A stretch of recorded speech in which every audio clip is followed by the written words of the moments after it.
So this is the first Philippine drive, I think, of the Tesla Cybertruck. It is. You don't even call it a Tesla Cybertruck. They don't call it a Tesla Cybertruck. They just call it a Cybertruck.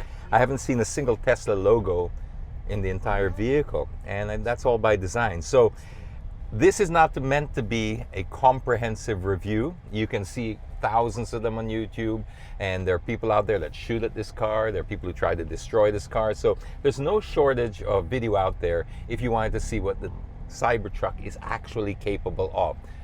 What we're doing here today is something that I've never seen on the entire internet ever, is what it feels like to drive it in Metro Manila. I think the first thing you got to get used to is the dimensions. The dimensions of this thing are crazy. You can see it next to the LC, which I already think is quite a big vehicle, and you've got about an extra foot or so in length. Driving it, like, oh my gosh, even just doing that. This is another thing that is immediately, you'll notice. I guess because the wheels are so far forward, there's such little overhang in the front end there, and the wheels are so large. When I do just a little touch like that, the whole thing moves. And this is a steer-by-wire. This is not mechanically connected to the wheels. So it's very, very responsive, almost in an unnatural way. But again, you get used to this. I tried this first out in the Lexus when they came up with the same version there for their electric vehicle, and it does take a little bit of getting used to. But once you get used to it, you'll find that this is actually more precise. Inside, I don't even think Carlo Yulo, with all his flexibility, could reach the windshield over there, right? It's like an endless plane right in front of you. So you get sort of this feeling of, there's fighter jet, would you agree? Fighter jet feeling about it? You get a lot of stairs.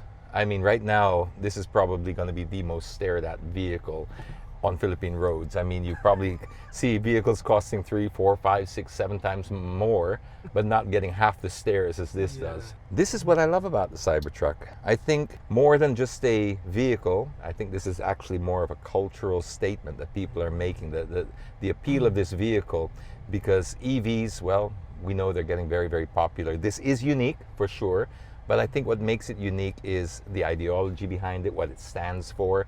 People just want to feel, one, that they're indestructible, this being bulletproof already, coming from the factory. I want to focus more on what it's like in traffic, because this is really where I think if somebody who does own this vehicle will spend a lot of time here in Metro Manila in traffic, just how easy it is to maneuver in and out, being the size that it is. The indicators are conveniently on the steering wheel. Again, takes a little bit of getting used to, but I think it's fairly intuitive. Your thumb's just right there.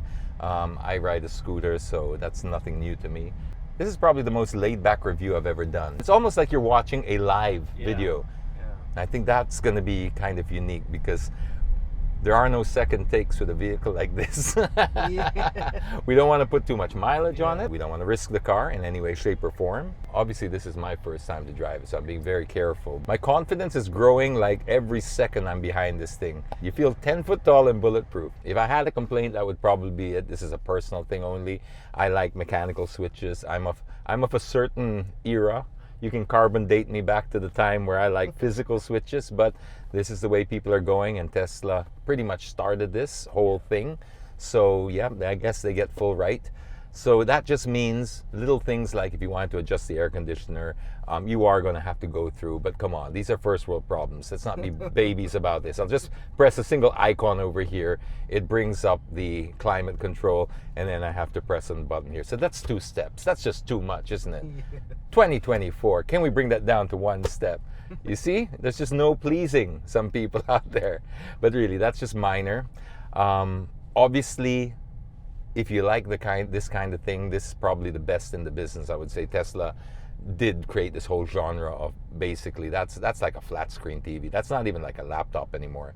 The industry has also evolved. It's coming out of an automotive industry, and it's starting to get into a tech industry. I mean, it's all about software and screens and conveniences now. Nobody really cares about variable valve timing and differentials and all these types of things. This is not what bothers people anymore. It's not their concerns. They want something that is convenient, something that integrates with their daily lives, their technology, their phones. We're all used to working on screens, so this is how it is. So to say that this doesn't feel normal is probably the biggest compliment you can pay it, because it doesn't want to be normal. It's a Cybertruck. This is the mechanical expression of Elon Musk right here, and Elon Musk is anything but normal. The steering wheel too is just very fighter jet. It just adds to the whole appeal of the Cybertruck. Very plain inside, so very, very plain. I like the kick plates though.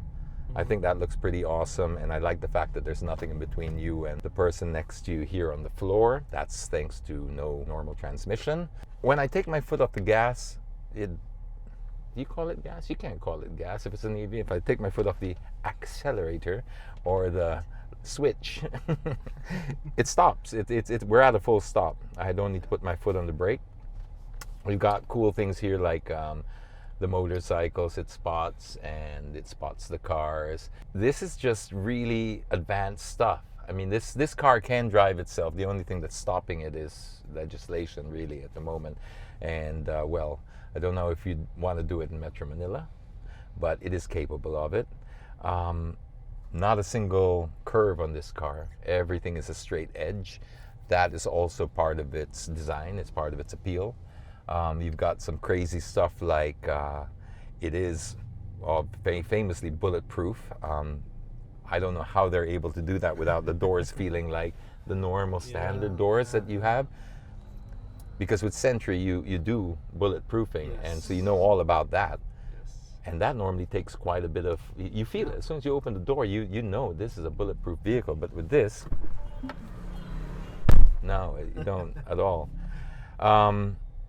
The shape, we won't even discuss because this is 100% subjective, and we get violent reactions both ways. There are the people who would just fall completely, madly, totally in love with it. There are people who are just like offended by the shape. Again, part of its design, part of its appeal. It's not meant for everybody. Well, so far, I can give it a grade for maneuverability. It's a lot better than I thought. I was genuinely worried about the dimensions of this. We're driving around a very crowded area in Quezon City. We are not in the ideal stomping grounds of a Cybertruck. In fact, if you could pick the one place a Cybertruck does not want to go, it's probably the bowels of Quezon City. But yet here we are, trying to maneuver our way through, but it's silent. Very, very quiet. I was expecting rattles, to be honest. You know, this is the thing this is why it's important to do a local review of this car, because there's just so much folklore around the Cybertruck already, and with that comes different people's agendas, you know, because it's such a high profile truck, and it is such a cultural icon already. Immediately, like it was born a cultural icon. That's very rare. Those things normally take decades to establish themselves, but Cybertruck from the factory floor rolled out as a cultural icon already. So you're going to see people who are determined to take it down, people who are determined to just hate on it. And if you look hard enough in anything, you're going to find something to hate. So it's what you find in your heart. If you want to love this car, there's more than plenty to love about the Cybertruck. So I'm falling in love with every little turn of the wheel. I just like everything about it. I love its energy. I love its dating, as we call it here in the Philippines. Ang lakas talaga ng dating, hayop. I mean, like, I thought the LC300 had some street cred and pulling up power and stuff like that. I almost saw the LC300 cower in fear when I pulled up next to it. It kind of hung its head there. It was like, the big boys have arrived.